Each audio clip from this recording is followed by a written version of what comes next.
Olá, povo de Deus, a paz de Cristo a todos. Aqui é o Felipe. Bom, hoje, dia 25 de março de 2021, a igreja celebra a Anunciação à Nossa Senhora, né? O anjo anunciou a Maria, que ela veio da luz ao Salvador. Então é sobre isso que eu vou falar. E hoje, na verdade, né, como o título do vídeo bem sugere, eu vou falar sobre dois dogmas marianos que nos são revelados na Anunciação do anjo, né? Dois trechos da Anunciação que revelam dois dogmas marianos, né? Então vamos mudar aqui a tela. Em primeiro lugar, eu vou falar aqui da Imaculada Conceição, né? Que está na saudação do anjo. Entrando onde ela estava, ela, Maria, né? Ela estava, disse o anjo, né? Alegra-te, cheia de graça, o Senhor está contigo. Então, aqui nesse cheia de graça está a revelação da Imaculada Conceição. Ela era plena da graça, né? A Bíblia de Jerusalém, né? De onde eu tirei essa passagem, é uma tradução que é feita por católicos e protestantes, né? Uma tradução que é assinada por protestantes. Ela explica, né? Na página 1787, que é onde vai estar esse texto, né? Na nota G, vai explicar que esse cheia de graça literalmente significa isso aqui, ó. Do que foste, permaneces repleta do favor divino. É uma plenitude da graça. Tanto que São Jerônimo, quando ele foi fazer a tradução da Vulgata, para o latim, ele traduziu como o cheia de graça, como o, né? E no grego é o queixaritomênio, não tem como falar grego, mas ele traduziu para gratia plena. Ave gratia plena. Gratia plena, plena da graça, né? Então, plenitude da graça. E que eu vou trazer uma explicação, né? Desse cheio de graça, do bispo Dom José Francisco Facão de Barros, que ele é o bispo, ele é bispo auxiliar do Ordinariado Militar do Brasil, né? Ele explicou isso numa aula que ele deu. Ele tem um canal do YouTube, né? Força de Deus pro Dom José Francisco, que eu já indico, é um canal muito bom, né? Ele tem um curso, acho que, se não me engano, já tem 240 aulas, né? O curso bíblico já com 240 aulas. E na aula 221 do curso bíblico, que foi a sétima aula sobre a intercessão de Nossa Senhora, né? Mais especificamente aqui, ó, nos minutos 8, 17 até 10, 33, ele deu uma explicação dessa saudação do anjo. Que eu transcrevi aqui, né? Eu vou ler aqui, né? São palavras de Dom José Francisco, né? Ele diz o seguinte: quanto à graça que Deus concedeu a ela, Maria, e nesse sentido eu lamento profundamente que a palavra grega que o arcanjo Gabriel pronunciou no mistério da Anunciação, no capítulo 1 do Evangelho segundo Lucas, ave cheia de graça. Em grego, que caritomene. Em grego, essa expressão é tão forte que não é exato traduzir cheia de graça, porque que caritomene em grego significa uma realidade tão repleta da graça que a graça transborda. Então, cheia de graça, nem cheia de graça é uma tradução realmente exata para o que caritomene, porque tem um significado muito mais profundo do que simplesmente cheia de graça, né? Ou seja, em língua portuguesa você pode, para descrever um copo cheio, dizer que ele está cheio. Mas não que ele está agraciado de água. O copo recebeu água, correto. Mas a água não é mérito dele. A água foi colocada nele. Muito bem? Ele foi favorecido com a água que foi colocada no copo. Percebam, por favor, lamentavelmente nas Bíblias protestantes, eu não conheço todas as traduções, mas em muitas, o que o arcanjo diz, a tradução é ave agraciada. Ora, agraciada não traduz fielmente o termo Kekaritomene. Kekaritomene, que é a língua grega, é graça transbordante. É mais do que cheia, é uma plenitude, ou seja, está cheia que ultrapassa a plenitude, que derrama, que transborda, que esparrama se você quiser. Portanto, ela não é uma criatura qualquer, porque nenhuma criatura, essa palavra, mesmo que a tradução das Bíblias protestantes seja bem empobrecida, não é, não é uma criatura qualquer, não é uma criatura qualquer, a criatura que Deus quis acumulá-la com plenitude transbordante de graça, né? Como eu disse aqui está no curso, essa explicação na aula 221 do curso bíblico dele, a palavra de Deus, que está no canal dele, que é Força de Deus por Dom José Francisco. Vou deixar o link do canal e o link dessa aula, desse curso específico aqui na descrição do vídeo, se quiser acessar depois, né? E assim, ao longo de 2000 anos de igreja, praticamente, sempre os santos, padres, doutores, enxergaram nessa saudação uma revelação da plenitude da graça que há em Maria, né? Orígenes, por exemplo, foi o teólogo cristão que viveu lá no terceiro século, né? Ele, nas suas homilias sobre o Evangelho de Lucas, ele fala que essa saudação, que ele fala que o anjo saudou Maria com uma fórmula nova que não pude encontrar em nenhuma outra parte da escritura, e daqui a pouca coisa se deve dizer. Ele de fato o que diz, ave cheia de graça, em grego se diz que caritomene. Não me recordo que outra parte da escritura eu tenha lido. Nunca essa fórmula foi dirigida a um homem, salve cheia de graça. Somente a Maria essa saudação foi reservada. Então, Orígenes interpreta na saudação o cheia de graça, ele coloca como a tradução é cheia, para ele coloca como cheia de graça, indicando já uma plenitude, embora não seja a tradução mais exata, mas muito mais que agraciado, né? E ele reconhece que é uma saudação única. Maria é a única pessoa que é saudada como cheia de graça, né? Então ele reconhece o caráter especial dessa saudação, né? São Gregório Taumaturgo também viveu no terceiro século. Na sua homilia sobre a Anunciação Santa Virgem Maria, ele fala que o anjo disse a Maria, a Santa Virgem antes de tudo, salve tu que és altamente favorecido, o Senhor está contigo. Mas ele disse isso o quê? Na medida em que? Se na medida em que, se eu estou português, isso aqui é uma expressão explicativa. Não é a mesma coisa que a medida que. A medida que é uma expressão causal. Causal não, uma expressão proporcional, que é da ideia de proporção. Mas aqui o na medida em que é uma expressão explicativa, introduz uma ideia de explicação, né? Na medida em que com ela estava armazenado todo o tesouro da graça. Então ele explica que o anjo saudou Maria porque nela estava todo o tesouro da graça. Então estava a plenitude da graça, né? Santo Ambrósio de Milão também falou que essa salvação, que é raritomene, cheia de graça, só é reservada a Maria. Porque só ela é propriamente chamada de cheia de graça. É Santo Ambrósio falando, né? Porque ela foi a única a alcançar graça que nenhuma outra criatura mereceu, a ponto de ficar repleta do autor da graça, né? São Sofrônio de Jerusalém, comentando essa mesma passagem, ave cheia de graça, Senhor é contigo, né? Já Santo Ambrósio comentou isso na exposição sobre o Evangelho de Lucas, né? 2:9. São Sofrônio de Jerusalém, comentando essa mesma passagem, lá no seu sermão 2 sobre a Anunciação, a bem-aventurada Virgem Maria, ele vai dizer que ele se questiona, né? O que pode haver de mais excelente que essa graça com a qual somente vós foste por Deus cumulada? Ele questiona, ele fala que tudo está longe, né, do milagre que em vós, ou seja, na Virgem Maria, se contempla muito aquém, ou seja, muito abaixo da graça que há em Maria. Então, ele reconhece que essa graça que há em Maria é superior a qualquer coisa que exista neste mundo. Evidentemente que só não é superior a Deus, claro, né? A graça dela veio de Deus. O Papa Alexandre III, ele foi Papa lá no século XII, né? 1159 a 1181, né? 22 anos de papado. E ele fala que Maria concebeu sem que houvesse vergonha, deu à luz sem dor e emigrou desse mundo sem corrupção, para que fosse provado que ela é plena e não semi-plena de graça. Então ele fala, ela é plena da graça. Papa Alexandre III, né? Santo Tomás de Aquino, ele vai dizer que a bem-aventurada Virgem Maria ultrapassou todos os anjos por sua plenitude de graça, né? E para manifestar essa preeminência, o arcanjo Gabriel inclinou-se diante dela, dizendo, cheia de graça, e o que quer dizer? A vós venero, porque lhe ultrapassais por vossa plenitude de graça. A Virgem cheia de graça ultrapassou os anjos por sua plenitude de graça, né?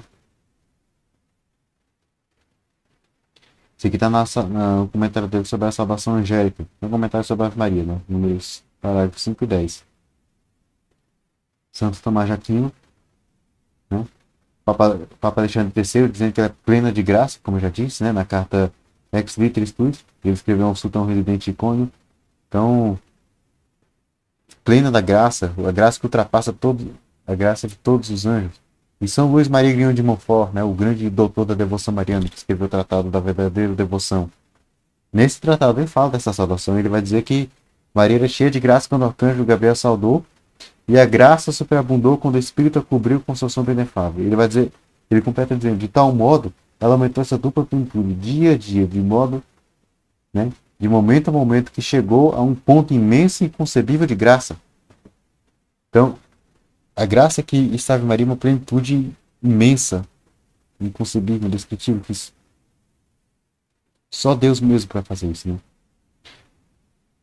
Santo Afonso Maria de Ligório, né, no seu livro Glórias de Maria, página 220, ele também fala, né? E o arcanjo Gabriel, ele entra e saúda Maria dizendo ave cheia de graça, e ele vai dizer que Deus o saúda, ó Virgem cheia de graça, pois foste sempre rica da graça, acima de todos os santos. Então a graça de Maria era uma graça muito maior do que de qualquer outro santo. E para finalizar, São João Paulo II, né? São João Paulo II. Na sua audiência geral de 8 de maio de 1996, ele comenta e vai explicar que a expressão explica que a expressão cheia de graça traduz a palavra grega kecharitomene, que é um particípio passivo. Assim, para expressar mais precisamente a nuance do termo grego, não se deve simplesmente dizer cheia de graça, mas feita cheia de graça, ou repleta de graça, o que indica claramente que é um presente feito por Deus para a Virgem. O termo na forma de um particípio perfeito expressa a imagem de uma graça perfeita e duradoura que implica a plenitude. O mesmo verbo, no sentido de preencher com graça, é usado na carta aos Efésios para indicar a abundância da graça que o Pai nos concede em seu Filho amado. Maria a recebe como primícias da redenção. Então, o Papa explica que a salvação ela seria, no grego, né, um particípio passivo. Ou seja, indica que é uma coisa que ela recebe, de fato, ela recebeu a graça, né? É uma característica, uma qualidade dela, mas é algo que ela recebe. Ela recebeu a graça, não é por mérito próprio dela. E que ia falar que a tradução melhor seria, não se deve traduzir cheia de graça, né? Como me disse o bispo Dom José Francisco, que eu citei no início, realmente o cheia de graça não é uma tradução realmente muito exata, né? Mas é bem mais exata que muitas outras traduções que tem por aí, né? Mas não é muito, exatamente tão exata. Só que ele fala, seria mais exato traduzir como feita cheia de graça, né? Porque ela foi feita cheia da graça, né? Plena da graça, repleta da graça, feita cheia de graça ou repleta de graça, para ele, segundo o Papa, ser a tradução mais exata, né? Porque o termo, o Cristiano também, o Papa vai dizer, você não participa, perfeito, né? Ele expressa a imagem de uma graça perfeita e duradoura que implica plenitude. Então é uma plenitude da graça, uma graça que é totalmente plena, não é? Por isso que ele propõe, seria melhor traduzir como feita cheia de graça ou repleta da graça, né? Tanto que São Luís Maria Grima de Montfort, que eu citei aqui, ele vai dizer, né? O mesmo tratado da verdadeira devoção, tá aqui, ó. Que Deus Pai juntou todas as graças e denominou os mar. Reuniu toda, perdão. Deus Pai reuniu todas as águas e denominou os mar. Reuniu todas as suas graças e chamou-os Maria. Então Maria é a plenitude, reúne a plenitude da graça de Deus. Ela recebe de Deus, não é para ela mesma, né? E não são só católicos, né, que atestam isso, né? Estudiosos protestantes também enxergam a revelação da plenitude da graça de Maria na salvação do anjo. Também corroboram com toda essa visão dos santos padres, doutores da igreja ao longo de 2000 anos, né? E aqui eu vou citar dois, né? Primeiro, Matthew Henry, ele foi um pastor presbiteriano, comentarista bíblico, presbiteriano, pastor presbiteriano, não é católico, lá do século 17 e 18. Ele explica que o latim vulgar, o que está na Vulgata Latina que São Jerônimo traduziu, ele traduz isso, ou seja, a salvação, né, como gratia plena. Ele vai dizer, gratia plena, que é cheia de graça, e daí vem a saber que ela tinha mais as graças inerentes do Espírito do que qualquer um jamais teve. Isso aqui é um protestante, não um católico falando, um pastor protestante. Dizendo que que a salvação significa que ela teve mais as graças do Espírito do que qualquer outro já teve. E está no comentário sobre toda a Bíblia, volume 5, né? Comentário sobre Lucas 1.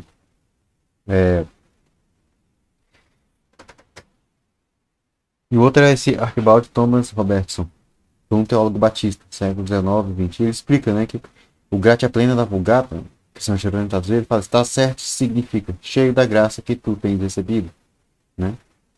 Então,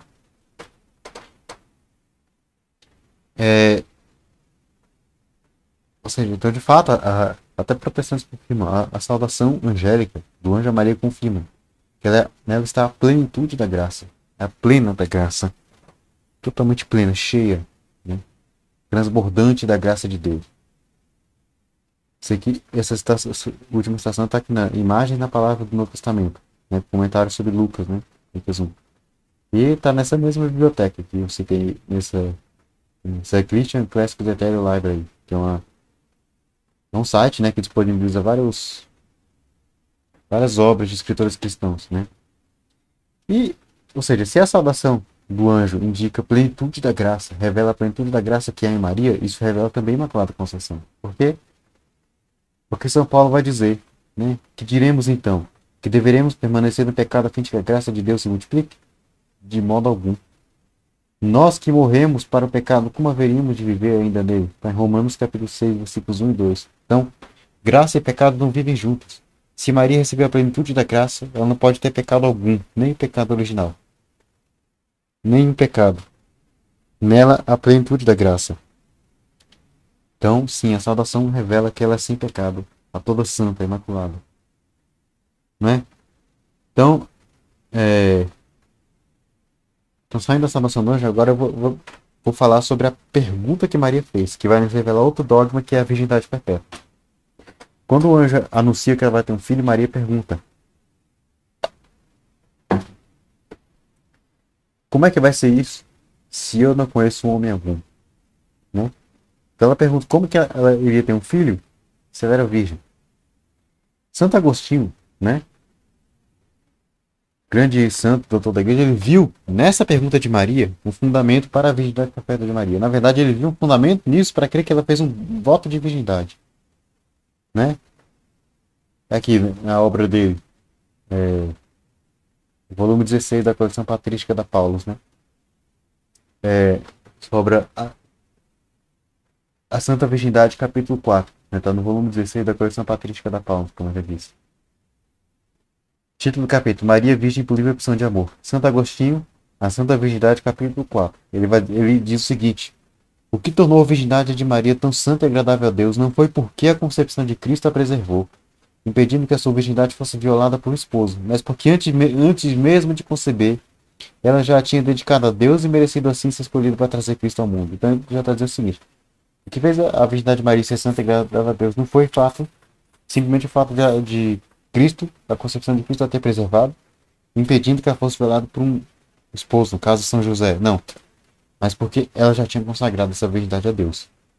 E é o fundamento que ele vai citar. O que ele cita, né? A base que ele cita para dizer que ela consagrou a virgindade a Deus.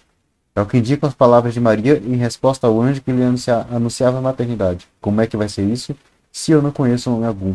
Né? Lucas 1,34. Por certo, ela não teria falado assim, se não houvesse consagrado anteriormente a sua virgindade a Deus. Mas como esse voto ainda não tinha entrado nos costumes dos judeus, ela fora dada em casamento a um varão justo, o qual longe de lhe tirar o que ela já havia consagrado a Deus, seria o contrário a seu fiel guardião. Então,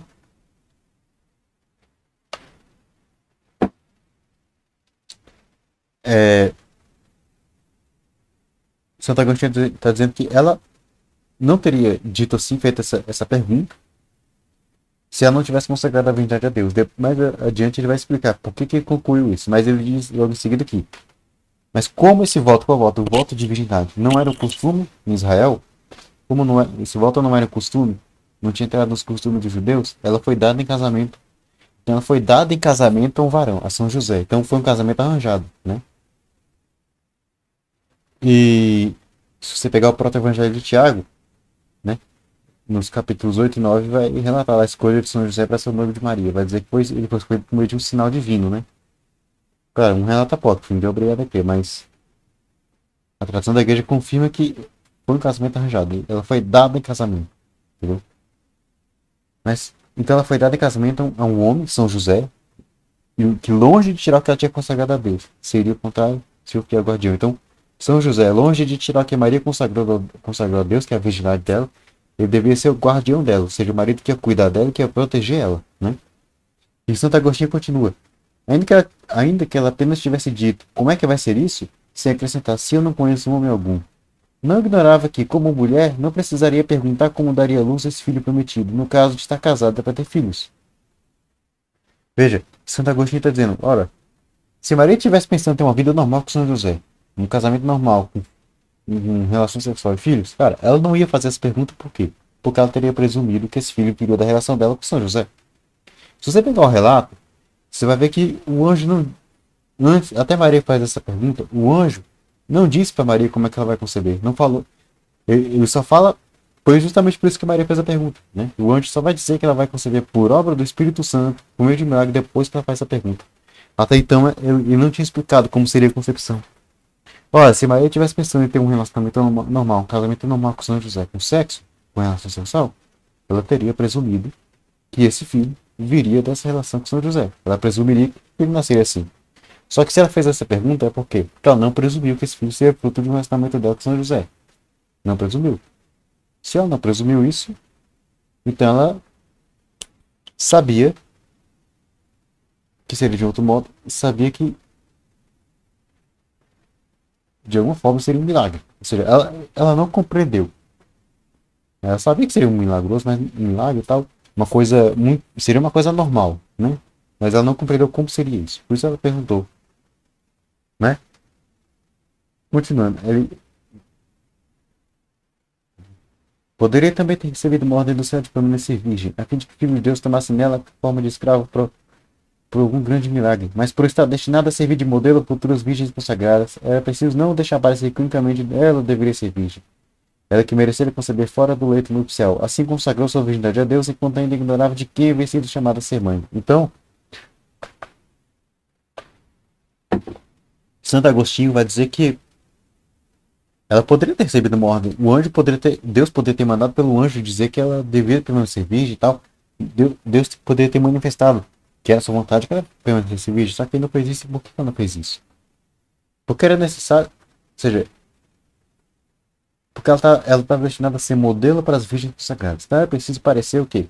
Que não é apenas ela que deveria ser virgem. Ou seja, então era preciso ficar claro o quê? Que ela foi virgem porque ela se sentiu chamada a ser virgem. Não porque se sentiu obrigada por uma imposição divina. É isso que Santo Agostinho está dizendo.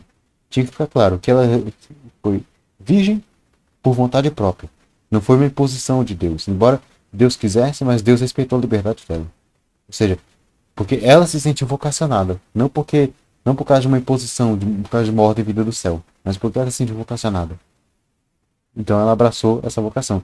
E assim, ser modelo para que todas as outras, né, as futuras virgens consagradas, as mulheres que apareciam depois, que foram vocacionadas a consagrar a virgindade, né, se abraçassem a vocação. Desse modo, ela ensinava às outras a possibilidade de imitação da vida no céu, em um corpo terrestre e mortal, né, em virtude de um voto e não de um preceito, realizando por opção toda de amor e não por necessidade de obedecer. Então, ela foi virgem para mostrar o quê? Ela estava mostrando, ensinando a possibilidade que é de imitar a vida de todo mundo do céu, né? Que Jesus fala lá em Lucas 20, do 34 a 36, que no reino, os que foram julgados dignos do reino do céu não vão ter mulher nem filho, mulher nem marido, perdão, não vão ter mulher nem marido. Então, no céu, ninguém vai ser casado. Então, a virgindade, a mulher vivendo, a pessoa que vive a virgindade já antecipa nesse mundo o que todo mundo vai viver no céu, que é um celibato, uma virgindade. Essa é até uma das razões pelas quais o padre não se casa, né? Ele antecipa nessa vida o que todo mundo vai viver no céu, né? Então ela ensinava, ou seja, Maria, por esse exemplo, ela estava ensinando que existe essa possibilidade de se imitar essa vida que todo mundo tem no céu, todo mundo vai ter no céu, mas no corpo terrestre e mortal. Isso né? Isso em virtude o quê? De um voto e não de um preceito, realizado por uma opção de amor, não por uma necessidade de obedecer, né? Cristo, assim nascendo de uma virgem que antes mesmo de saber de quem seria mãe, já tinha resolvido permanecer virgem, né? Esse Cristo preferiu aprovar a santa virgindade a impô-la. Deus ele preferiu, né, aprovar que Maria continuasse virgem do que né, ter que impor essa virgindade. Dessa maneira, mesmo na mulher na qual haveria de receber a forma de servo, ele quis que a virgindade fosse feita da vontade livre. É por isso que Maria, o anjo, Deus, né, não manda o anjo dizer para Maria que ela tem que permanecer virgem. Maria não recebe uma ordem do céu, porque Deus quer que a virgindade de Maria seja feita da vontade livre. Deus respeita a vontade dela. Se ela fosse ver a virgindade fosse por vontade própria, não por uma imposição divina. Então, Santo Agostinho, ele é bem claro, né? O raciocínio dele faz todo sentido. Agora, voltando o material aqui, né? Maria não teria feito aquela pergunta se ela tivesse em mente ter uma vida normal com São José. Se ela não tivesse objeção nenhuma quanto a ter relações com São José. Entendeu? Porque se ela não tivesse nenhuma objeção quanto a ter relações com São José, ela, como eu disse, ela teria, como Santo Agostinho bem explicou, ela teria presumido, né, que o filho, Jesus, viria do relacionamento com São José. Ela não presumiu isso, que significa o quê? Que ela tinha objeção quanto a ter voltar a ter relações com São José. E aqui, né, o texto lá de Santo Agostinho que eu citei, né?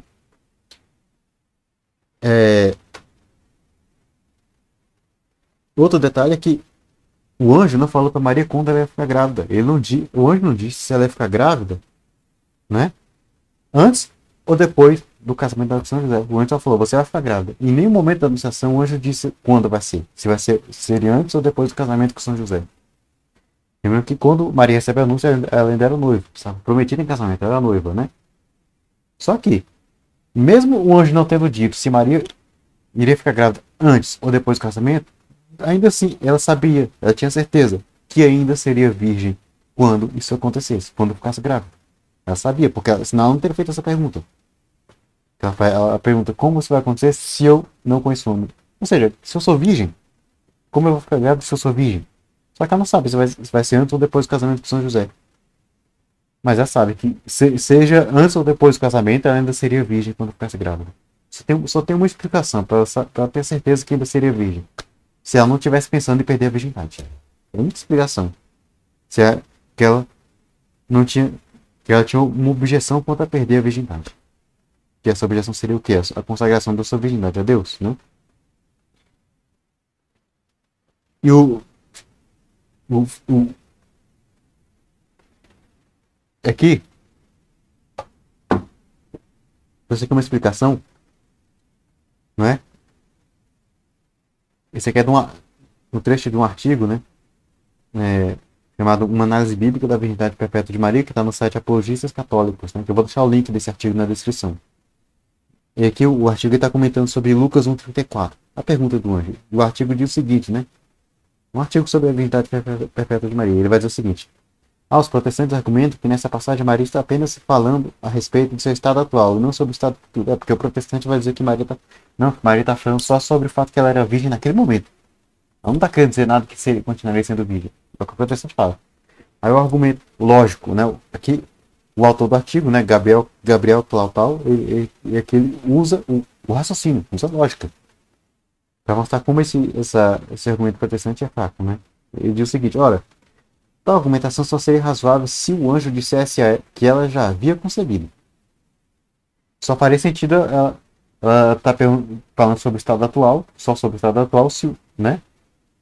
Esse argumento protestante só faria sentido se o anjo estivesse falando que ela já tinha concebido. Porque, cara, se o anjo tivesse falado, você está grávida, aí faria sentido ela dizer, mas como se eu sou virgem? Mas se o anjo falou que ela ainda vai conceber, então, quando ela faz a pergunta, essa parte está falando o quê? Do seu estado virginal, quando ela concebesse, ou seja, no futuro. Então, ela está falando de um estado dela no futuro, e não no momento que ela recebeu o do anjo. Né? Se assim fosse, faria sentido Maria perguntá-la como isso havia, ou seja, se o anjo já tivesse dito para Maria que ela estava grávida, né? Se fosse, né? Se assim fosse, faria sentido Maria perguntá-la como isso se havia procedido. Afinal, ela não mantinha relações até então, ou seja, seu estado atual. É o que eu disse. No entanto, o anjo já informou que ela conceberá uma criança no futuro.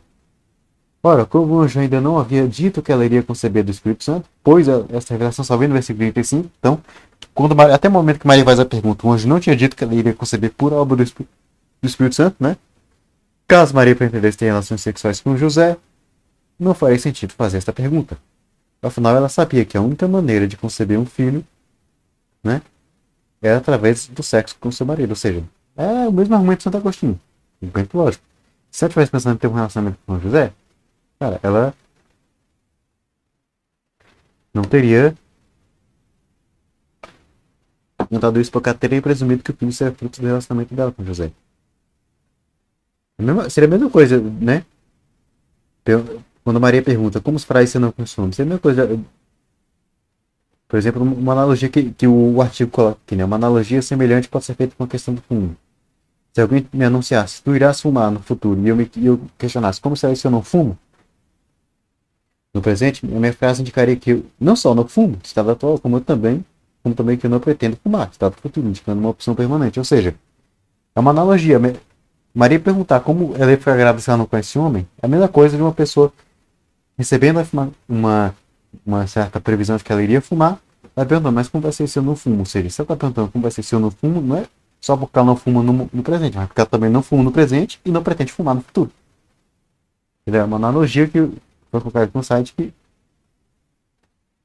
para explicar a pergunta de Maria, que faz todo sentido. Então, se ela perguntou como se fará isso se eu não consome, é porque não só ela não consome nesse momento, mas ainda não conheceria no futuro. Ainda seria virgem quando ela fosse, né, ficar grávida. É algo que só tem como entender se você entender. Só faz sentido se você entender que ela não pretendia perder a virgindade, porque o anjo não falou pra ela quando ela ficar grávida, quando ela iria ficar grávida, né? E a gente pode entender melhor essa pergunta se a gente comparar com o anúncio do nascimento de João Batista, né? Por quê?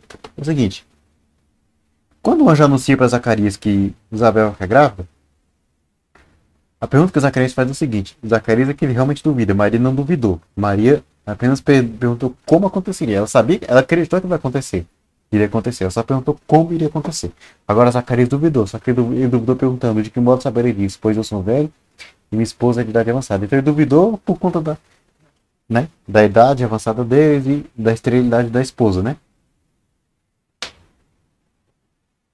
Zacarias, no anúncio, não faz nenhuma, não levanta nenhuma objeção quanto ao quê? A questão sexual, o estado sexual dele. Como assim?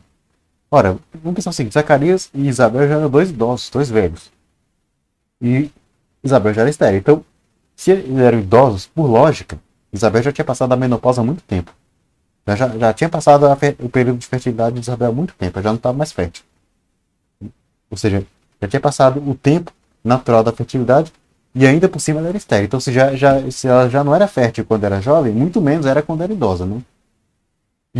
E se os dois eram já idosos, nenhum dos dois tinha vigor sexual. Nem Zacarias nem Isabel. Os dois, nenhum deles. Então, por lógica, há muito tempo, os dois já não tinham relações sexuais. Por lógica, né? Porque dois velhos, que não tinham mais nenhuma. Já, humanamente falando, não tinham mais nenhuma possibilidade de ter filhos. E já idosos sem vigor sexual, então é de se supor que eles não tinham mais vigor sexual e que não tinham mais relações sexuais há muito tempo, né? Até porque Lucas diz que eles obedeciam todos os mandamentos e preceitos de Deus, né?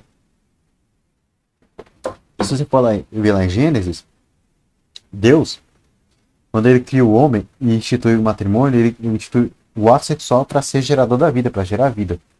Então, se Zacarias e Isabel obedeciam os mandamentos da lei de Deus, eles não iam praticar o ato sexual por mero prazer. Eles praticariam para gerar vida. Mas se eles sabiam que humanamente era impossível gerar uma vida, porque Isabel era estéril, e além de estéril já era idosa, então não tinha razão para eles. E somando a fato que nenhum dos dois mais tinha vigor sexual, porque eram dois idosos, então a conclusão lógica é que não tinha mais nenhuma razão para eles terem vida sexual. Há algum tempo eles não tinham vida sexual, né? Só que o anjo anuncia a Zacarias que ele vai ter um filho. Ele e Isabel já não tinham mais vida sexual, né? O anjo fala que ele vai ter um filho. E ele não levanta nenhum questionamento quanto ao fato de que ele e Isabel já não tinham vida sexual há muito tempo. Porque se o fato de eles não terem vida sexual naquele momento fosse um problema, ele poderia ter perguntado, mas como que minha esposa vai ficar grávida se eu e ela já não temos mais vida sexual há muito tempo? Ele não perguntou isso, né? Ele não perguntou. Ele não levantou nenhum questionamento quanto ao fato de não ter mais vida sexual com a esposa, né? Como Maria levantou questionamento quanto ao fato de que ela não tinha, de ser virgem, né? Não tinha vida sexual com São José. Então qual é a diferença? Se Maria perguntou ao anjo, né, como a concepção ocorreria no estado de virgindade, né, Zacarias deveria ter perguntado como ocorreria, né, na ausência de vida sexual entre ele e sua esposa, se ele tivesse objeção contra ter vida sexual, voltar a ter vida sexual com a esposa. Se para Zacarias fosse um problema, ele deveria ter perguntado, mas ele não perguntou. Para a pergunta, se Zacarias não fez essa pergunta enquanto Maria fez, então a questão aqui, por lógica, não é a ausência de vida sexual de ambos no momento do anúncio. Mas a questão é a possibilidade de vir a ter vida sexual no futuro. Se a questão fosse a ausência de vida sexual no presente, no momento que o anjo anuncia, Zacarias também teria levantado esse questionamento quanto ao fato de que ele e Isabel já não tinham mais vida sexual. Só que ele não levantou esse questionamento. Porque a questão não é o fato de não ter vida sexual naquele momento, mas a possibilidade de vir a ter no futuro. Zacarias não levantou esse questionamento por quê? Porque não tinha nenhuma objeção quanto a voltar a ter relações com a sua esposa no futuro. Para Zacarias não tinha problema nenhum em voltar a ter relação sexual com Isabel. Agora, Maria levantou o questionamento por quê? Porque ela sim tinha objeções quanto a vir a ter relações com São José no futuro. Que é o voto de verdade que ela fez, né? Então, né?